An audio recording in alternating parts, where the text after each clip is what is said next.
launch of the Space Shuttle program, the 33rd launch of Space Shuttle Atlantis, its 12th to the International Space Station, and overall the 37th flight to the International Space Station by the Space Shuttle. This is currently planned as a 12-day mission that would have the landing at Kennedy Space Center occurring on July 20th.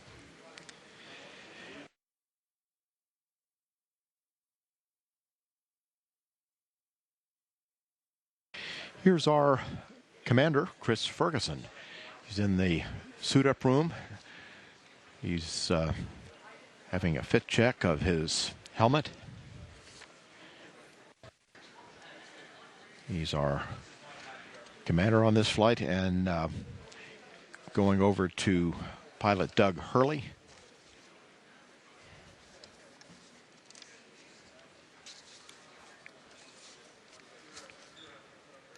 This is his second trip into space.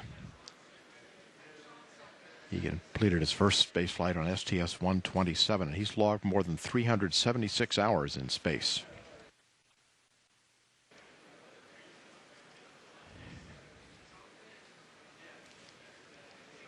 And here is Mission Specialist number 1, Sandy Magnus. This is her third space flight. She spent more than 4 months in space aboard the International Space Station.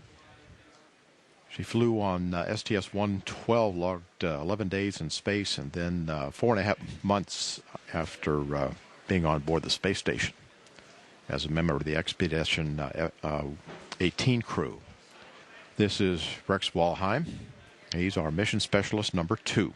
He's making his third space flight. He's spent more than 24 days in space on STS-110 and STS-122, and he's had 5 spacewalks totaling more than 36 hours.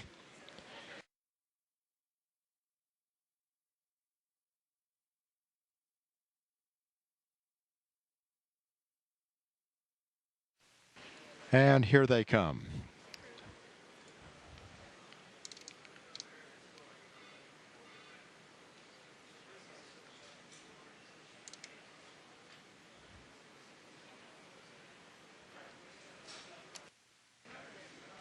Crew going down the elevator where they'll be greeted by employees from Kennedy Space Center and members of the news media. This is the same elevator that's been used by the astronauts ever since Apollo.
This is Shuttle Launch Control, T-minus 2 hours, 38 minutes, 26 seconds and counting.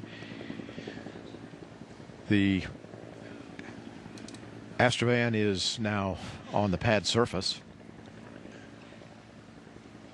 The crew will be disembarking, and in just about 5 minutes they'll be headed up to the White Room to begin boarding.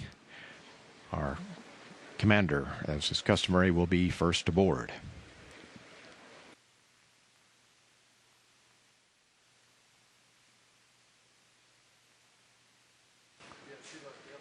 Crew is doing what many of the crews like to do before they go up and board. They like 5 minutes or so to go up on the pad and take a look at Atlantis, pose for some pictures in front of the shuttle before they board.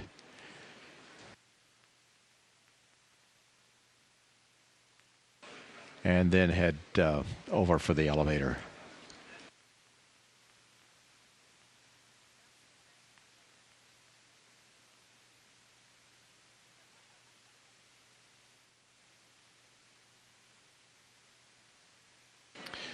Commander Chris Ferguson and pilot Doug Hurley will enter the White Room shortly. Our mission specialists, Sandy Magnus and Rex Walheim, will probably wait outside a little bit and take the time to look around, enjoy the view from up there while the commander and pilot board.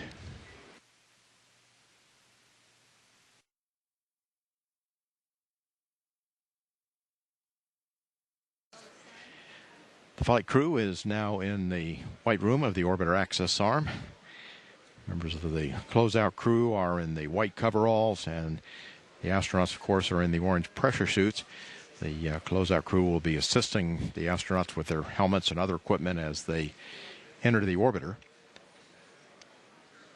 And the closeout crew is scheduled to seal the orbiter access hatch at 6:56 a.m., but this can be done up to an hour later if that's really necessary.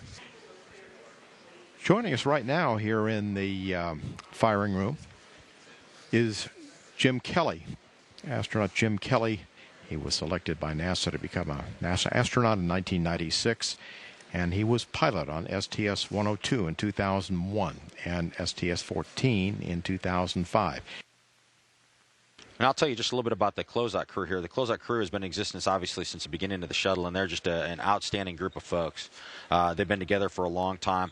We might not even see him here for a little while, but Travis Thompson's the lead. He's number one. They all have numbers on the back of their gear and on their hats and things like that. And number one is called the OVCC, Orbital Vehicle Closeout Chief. He's been the crew lead, has 28 years on this team. This is an incredibly experienced and dedicated team that gets the people on the orbiter, and Travis is in charge of the whole thing. And not only is he in charge of this one, but he's in charge of the whole closeout crew. We can see here Chris Ferguson getting put into his seat, and the folks that are helping him get into his seat there are the number two. If you can see the number two on him is Randy Brezhnik. He's actually a Marine Corps colonel. He's one of our astronauts. You can see him in the one screen. And Randy is actually getting on there to help out with the communications sections and all those kind of things. But the guy running the operation is Drew Billingsley, who's number three. And you can see him kind of climbing all over there. They are complete. Doug has gotten in from the middeck, and you kind of have to go in through the middeck, through the hatch, and in the middeck you kind of take a right, about a 90-degree right. You have to go through the ladder access, which normally when you're vertical you'd be climbing the ladder. In this case you're going right. And then you actually crawl on the aft panels, and you can see that Randy's actually standing on the aft panels there as he gets folks ready to get in the vehicle. So we've got things down there that protect the aft panels, certain place where you can stand. Like you notice, for instance, Randy's not standing on the switches. We can't stand there. But it's kind of intricate. You have to weave your way around. And so you come in the hatch, you turn to your right for about 90 degrees, go about 5 feet. You drop down to the aft panels, aft lower panels of the flight deck, and then you climb up on the Mission Specialist 2 seat, and then you have to get yourself up in the pilot or commander seat. So these are the hardest 2 seats to get into, and it's kind of a monkey bar thing. Wow. There's a grip up there that they grab with their hands, and then they put their feet up there, and oftentimes you'll see the technicians, either Drew or Randy, helping them get their feet up there and get all situated. And then the critical thing is getting yourself on the parachute correctly. You want to get yourself all the way down in the seat as far as to the seat pan as you can, because the shoulder straps of the parachute can be quite painful if you don't get those a little bit loose. So you want to make sure you're as far down in the seat pan as possible. So you'll see a lot of adjustments here where they're pushing on them and pulling on people and getting them in the right place. And it's kind of a manhandling task. Obviously with the suit weighs a lot. It usually weighs about 50 to 60 pounds. And so they're carrying a lot of extra weight, and it's bulky, and it's hard to get where you want to go. And that's why we have so much extra help in there for these.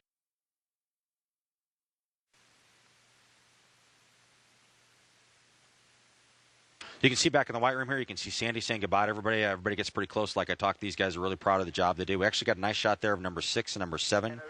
Number 6 is the guy that's not USA. He's actually NASA quality. So USA has the contract to do all the operations there in the white room, make sure everything's done right.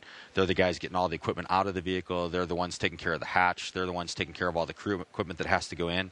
But NASA has their own representative out there. In this case, it's Jack Burrett. He's number 6 on your screen before. 25 years in the space program. He's done 15 launches, and his job is really to check everything else that's being done. He's got the checklist that he looks at, and he watches over and behind and goes after and makes sure that everything that the USA technicians do is absolutely perfect. So Sandy's in the back on the right, and Rex Walheim is right in the center between the commander and the pilot. Is that his vantage point? That is correct, yeah. The center seat, which is actually where Randy's standing right now, he's actually standing on the seat that Rex is going to go into.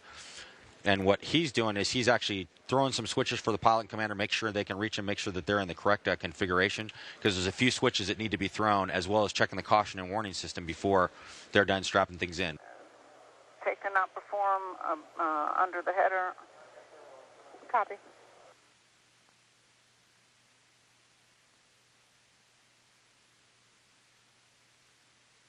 See out in the white room, that's Chris Menard again, number 5. You got Travis, number 1, and they're just getting Rex in. So hopefully, if things go well today, this will be the last astronaut you'll see climbing into a vehicle to go fly in space on the shuttle. You can see both Doug and Fergie in the front are both completely set up with their gloves. They've got their helmets. They've already done that pressure check I was talking to you about, where they fill up the suit completely and get that all done. You can see Sandy back there is doing her final adjustment. She's getting her microphones, her booms. They come off the comm cap all set there. Randy's kind of going up above her now. Once Drew gets done, Drew's responsible for making sure all the connections are good. Once he's done, like I said, everything gets double-checked. Then Randy will come by after him. He'll check all those connections, and then he'll ask the astronaut. So he's talking to Sandy right now. He'll be asking her to check all her connections. You know, show me where your harness connection is. Show me where your bladder connections are for your lumbar support. The bladder for the lumbar support. Show me where your green apple is. The green apple is the emergency oxygen that they fly with. And so on their right hip, we've seen it a couple times with Doug, you can see a green apple there, as we call it. If you pull that out, then you get an emergency supply of oxygen that goes into your suit. So Randy is busy talking with Sandy and making sure she can feel all those connections are all set for her. She's all set, and he's doing that. MS1, this is OTC. I got you loud and clear. Help me. And have you loud and clear as well. Good morning, Sandy. Good morning.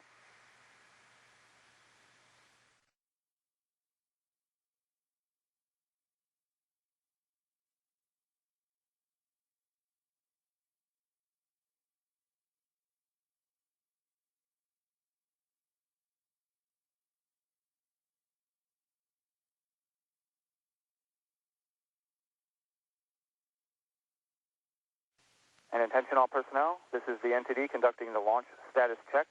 Verify ready to resume count and go for launch. OTC. OTC is go. TBC. Tank and booster go. PTC. PTC is go. LPS. LPS is go. Houston flight. Houston flight, if you pull me at the end, I would appreciate it. Stand by. Yes, sir, we'll pull you later. Mila. Milo is go. STM. STM is go. Safety console. Safety console is go. SPE. SP is go. LRD. LRD is go. SRO. SRO is go. You have a range clear to launch. And CDR. CDR is go. And Launch Director NTD, our launch team is ready to proceed with the exception of Flight, who still needs a little bit more time to make his evaluations on RTLS weather. I copy that. I'll do my poll at this time. KC Chief Processing Engineer, verify no constraints to launch. No constraints. Thank you, Steve. KC Safety and Mission Assurance. Safety and mission assurance is go, Mike. Thank you, Terry. Payload Launch Manager. Hey, Mike, on behalf of the ISS ground processing team, I want to say thanks to you and the shuttle team. It's been a great partnership, and we are go. Thank you, Bill. Appreciate that. Range weather. Launch weather has no constraints to launch. Thank you, Kathy. Atlantis Flow Director. On behalf of the Atlantic and KSC Shuttle Processing Team, we are go. Thank you, Angie. Ops Manager. See, Mike, wait to get final go from Flight here. Let's hear what he says, and we'll get back to you. Copy that. Atlantis Launch Director, Air to Ground 1. Atlantis, go. Okay, Fergie, we're starting to feel pretty good down here on the ground about this one today. So on behalf of the greatest team in the world, good luck to you and your crew on the final flight of this true American icon. And so for the final time, Fergie, Doug, Sandy, and Rex, good luck, Godspeed, and have a little fun up there. Hey, thanks to you and your team, Mike. Until the very end, you all made it look easy. The shuttle's always going to be a reflection of what a great nation can do when it dares to be bold and commits to follow through. We're not ending the journey today, Mike. We're completing a chapter of a journey that will never end. You and the thousands of men and women who gave their hearts, souls, and their lives for the cause of exploration have rewritten history. Let's light this fire one more time, Mike, and witness this great nation at its best. The crew of Atlantis is ready for launch. Thank you, sir. We'll get you going here in a couple of minutes. NTD, Houston flight on 212. Go ahead, flight. For the record, I'm go. NTD copies, and launch director, that is our entire launch team, we are ready to proceed at this time. I copy that. Ops manager. Launch director, ops manager on 212. Yes, sir. So you discussed it with the MMT and the flight director. We are going to take a waiver to the RTLS forecast no-go based on the potential that there would be light precip if we ended up in an RTLS. They've looked at that. Chances of thunder showers are very low, and I believe that's an acceptable risk. We have plenty of energy. We only need one end of the runway on the RTLS. I think we got some sound rationale here to take that waiver on the RTLS forecast being no-go. So with that, we are clear, no working, no issues. You're go to launch. Okay, thank you, Mike. Appreciate that. And Fergie, you heard those words, so we'll get you going here shortly. Good luck, guys. Fantastic news. Thanks, Mike. NTD, with that, you are clear to launch Atlantis. I copy that, sir. Thank you. The countdown clock will resume on my mark. 3, 2, 1, mark. T-minus 9 minutes and counting. TLS auto sequence has been initiated. TLT, OTC, connect essential buses to fuel cells per your checklist. TLT in work. TLS is go for orbital access arm retract. Atlantis, this is OTC. This day has been over 30 years in the making. There have been many fabulous missions throughout the years. On behalf of KSC launch teams, past and present, we salute the entire astronaut corps for their dedication, not only for our expanded knowledge of the universe, but for the improvement you have contributed to on Earth. Have an excellent mission and Godspeed. Fantastic words, Roberta. Thank you very much. Great to your team. Thank you, sir. It's Orbiter Test Conductor Roberta Wyrick from United Space Alliance.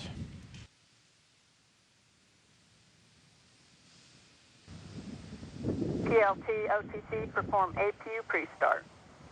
Pre-start work. OTC, TLT, 3 gray talkbacks. Copy, 3 gray talkbacks.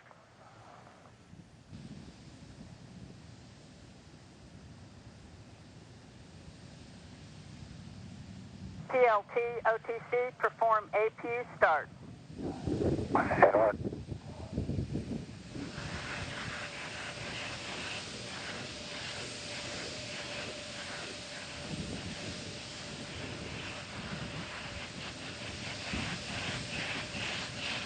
Flight crew, OTC, close and lock your visors and initiate O2 flow. That's in work. T-minus 2 minutes. TLS is go for ET LH2 pressurization. T-minus 40 seconds, handing off to Atlantis' computers at T-minus 31. T-minus 35, 33. Clock will hold at T-minus 31 seconds due to a failure. And we have had a failure. Ground launch sequencer. We had a problem on the GOX retract switches. NTDSP.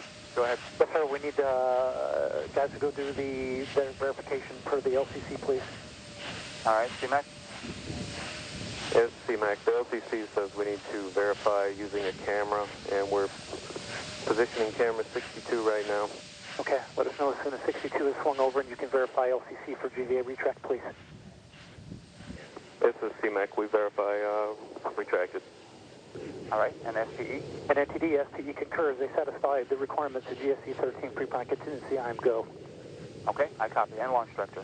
Yes, sir. I heard all that and concur. Press on. And GLS, you can resume the clock on your mark. I copy that. Countdown clock will resume on my mark. 3, 2, 1, mark. E-minus Okay, for auto sequence start. handoff to Atlantis' computers has occurred. Solid rocket booster nozzle steering check and work. 20. Firing chain is armed. 15. Go for main engine start.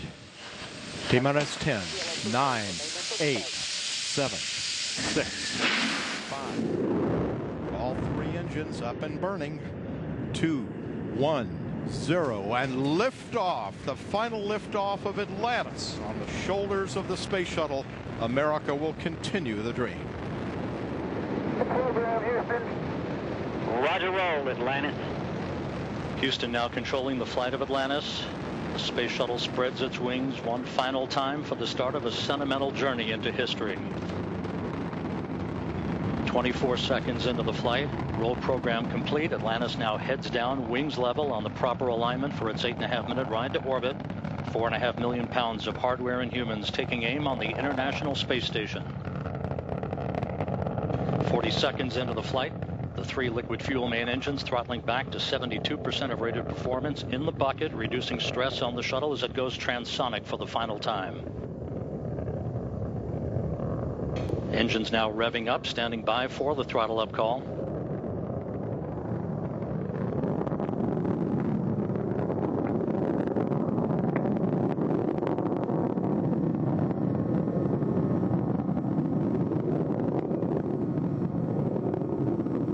Atlantis, go at throttle up, no action, DPDT. Go with throttle up, no action on DPDT. That call from Capcom Barry Wilmore, a transducer, instrumentation only, no action required.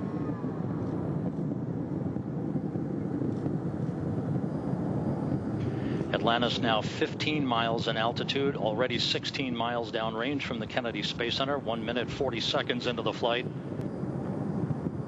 Atlantis flexing its muscles one final time. Atlantis traveling almost 2,600 miles an hour, 21 miles in altitude, 24 miles downrange. Standing by for solid rocket booster separation.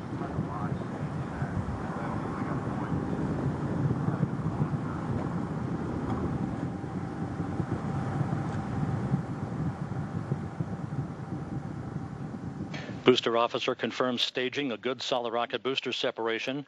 Guidance now converging. The main engine steering the shuttle on a pinpoint path to its preliminary orbit. 2 minutes, 20 seconds into the flight. Atlantis already traveling 3,200 miles an hour, 35 miles in altitude, 50 miles downrange.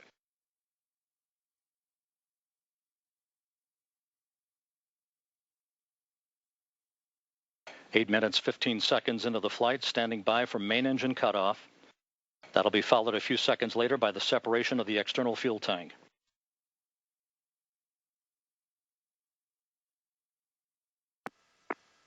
Booster officer confirms main engine cutoff. For the last time, the space shuttle's main engines have fallen silent as the shuttle slips into the final chapter of a storied 30-year adventure. Now standing by for external tank separation.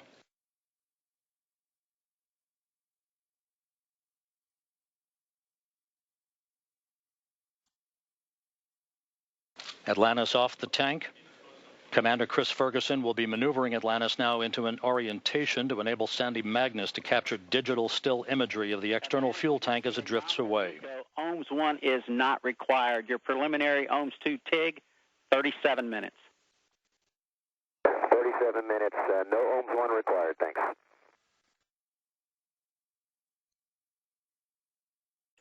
Atlantis, Houston, we're back with you after an unexpected extended time off the tail. How do you copy?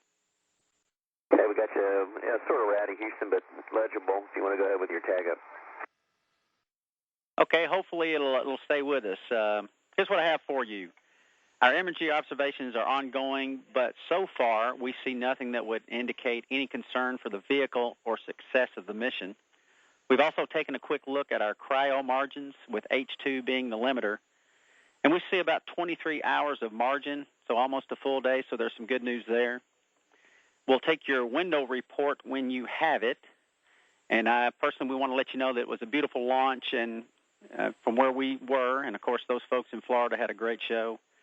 And all of us here are pretty envious of your view as you pop through that cloud deck.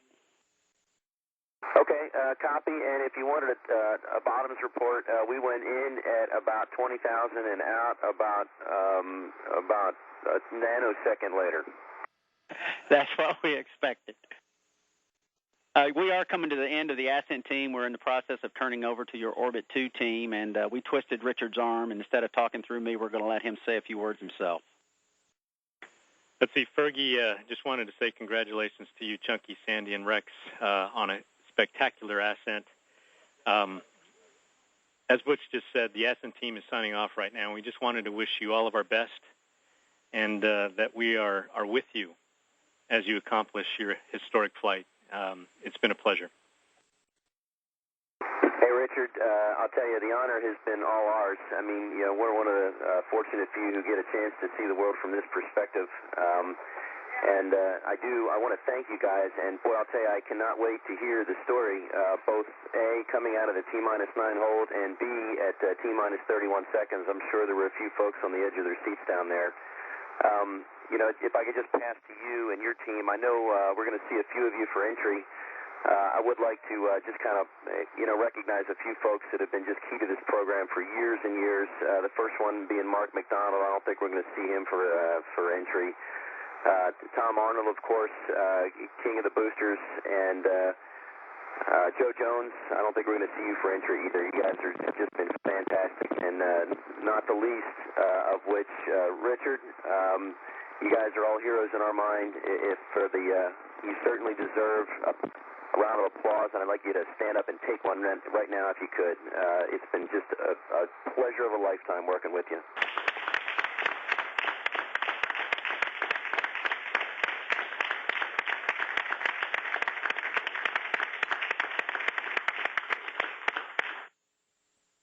Wow, Fergie, those were great words. I think I heard one or two people clapping there. That's wonderful.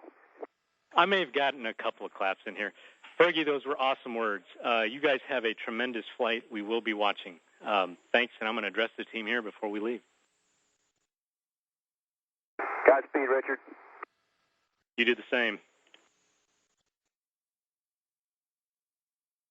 And we've got our onboard video now, live onboard Space Shuttle Atlantis. These are the first views of the crews that we're getting. You can see Sandy Magnus there on the far left-hand side. As we talked about before, she's going to be sort of the load master during this flight. She's got quite a bit of responsibility getting all the different payloads and cargo moved across the hatches. There's quite a bit that's going over to the space station and a little bit coming home on board Atlantis. Not only will the crew take care of 25,478 pounds of cargo inside the multi-purpose logistics module, but there's also quite a bit of cargo located on Atlantis' mid-deck. There's 2,281 pounds. A little more than a ton. So they will move all of that across to the International Space Station, locate the places for it. And then on board the station is 1,564 pounds of cargo that's going to be moved back from the station over to Atlantis' middeck for the ride home toward the end of this mission.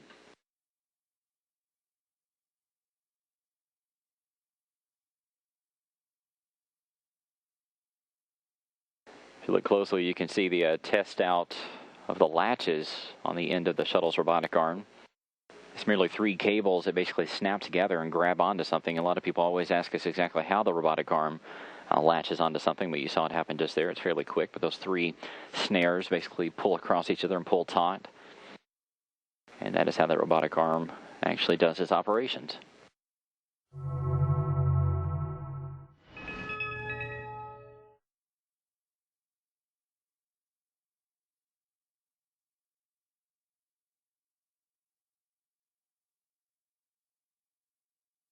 This is Mission Control Houston, back now with a live view inside the Space Shuttle Flight Control Room where the Orbit 3 or planning shift of flight controllers has come on for their first shift of the final Space Shuttle mission.